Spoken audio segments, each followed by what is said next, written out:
Santo André tem 26 imóveis tombados pelo patrimônio histórico e 2 bens de caráter imaterial. Uma cidade rica em histórias e que trabalha todos os dias para preservar a memória do povo andreense. Para falar mais sobre esse tema, recebemos hoje a museóloga Maíra Brito no Memória Viva. A história, ela é vida. Toda uma cidade sem história é uma cidade sem presente e sem futuro, se a gente não fala do passado. E ter bens tombados, preservados, para contar essa história é algo muito importante. Você tem bens como o Museu de Santo André, que era o primeiro grupo escolar de São Bernardo. Você tem o Cine Teatro de Variedades Carlos Gomes, a Casa do Olhar, a Casa da Palavra, o conhecido como Nosso Bar, que é a antiga residência do Queiroz dos Santos. São todos imóveis que vão, no fim do século XIX e início do século XX, vão trazer essa história, mostrar como era a cidade. Apesar dela se transformar, e ela se transforma a cada momento, a gente tem a lembrança do que aconteceu, das pessoas que passaram por aqui, e como dizer que somos andreenses sem contar essa história, né? É trazer essa memória para reafirmar a nossa sensação de pertencimento. Até 1938, pouco antes, aqui ainda era um distrito do município de São Bernardo. Então, em 1938, a sede do município passa para Santo André e nós passamos a ser um município de Santo André. Então, havia necessidade de se criar um espaço que era para atender o legislativo, o executivo e o judiciário. Então, se cria um concurso de projetos e o vencedor do projeto foi o arquiteto Rino Leve, juntamente com Roberto Bulemax.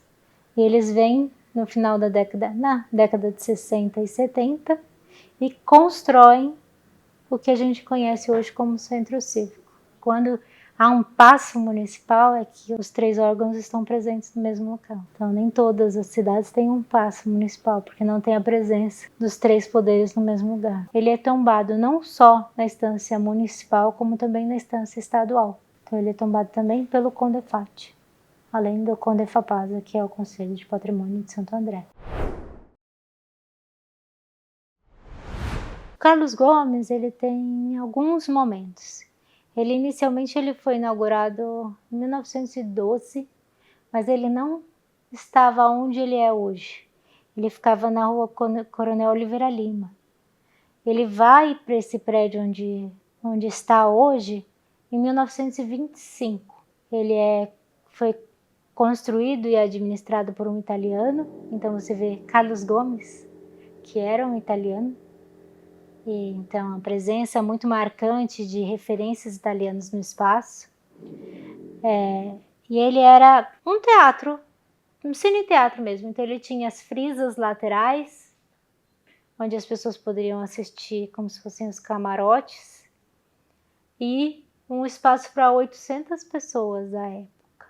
E ele vai até o final da década de 60, onde há a decadência dos cinemas. Ele chega a ser um estacionamento, é uma loja de tecidos, até que na década de 90, através de um esforço da sociedade civil, ele é desapropriado e ele é reaberto. Ele funciona durante um tempo, mas ele fecha novamente, ele ficou anos fechado e veio agora, 2019, até com a sua inauguração em 2022, uma nova proposta. Hoje, quando você vai ao prédio, você consegue diferenciar o que foi restaurado e o que é uma estrutura nova. E uma frisa que relembra ao que era anteriormente. O Carlos Gomes, onde ele está hoje, esse ano completa 100 anos.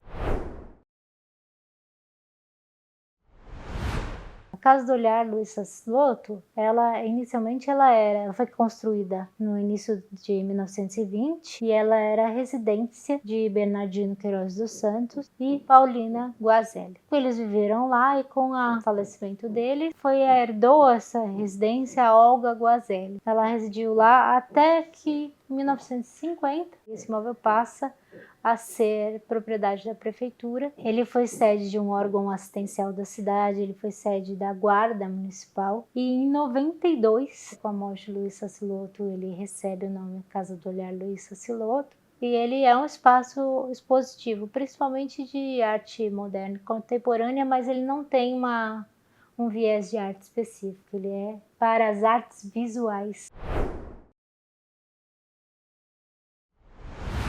Seu primeiro proprietário foi Antônio Queiroz dos Santos, e ela é dos primórdios da urbanização de Santo André. No meados de 1870, Antônio Queiroz dos Santos vê ali como uma possibilidade, uma oportunidade de se criar um armazém. Então você tem a parte de baixo, que é a parte térrea, que ela foi construída nesse período. E já em 1914 é construído o sobrado, que é a parte de cima. Mas é um espaço ali que era um espaço de comércio. Sempre foi um espaço de comércio, principalmente pela proximidade junto à estação. Você tem o sobrado em cima, né? E o comércio embaixo. E ainda funciona, né? A parte de baixo ainda funciona como um comércio local e a parte de cima é uma residência. A Casa da Palavra, ela traz exatamente isso, é trabalhar com as formas do falar e pensar na palavra mesmo, a questão literária, um espaço voltado para apresentações literárias, seminários, saraus, voltado à questão da palavra. Museu de Santo André, Dr. Otaviano Armando Gaiarsa. O museu está fechado desde 2023 para restauro e para ações de manutenção. Preservar os bens tombados é você preservar a história. E como é que a gente preserva a história se a gente não conhece? Eu acho que a importância de se conhecer esses bens faz com que a gente preserve. A gente não tem como preservar o que a gente não conhece. Você reconhecer esses bens e entender que eles fizeram parte de um certo período e que esse período traça uma história, faz a gente fazer parte disso. E se reconhecer nele. Você preservar é você trazer essa memória, dando luz à história e dando luz ao futuro.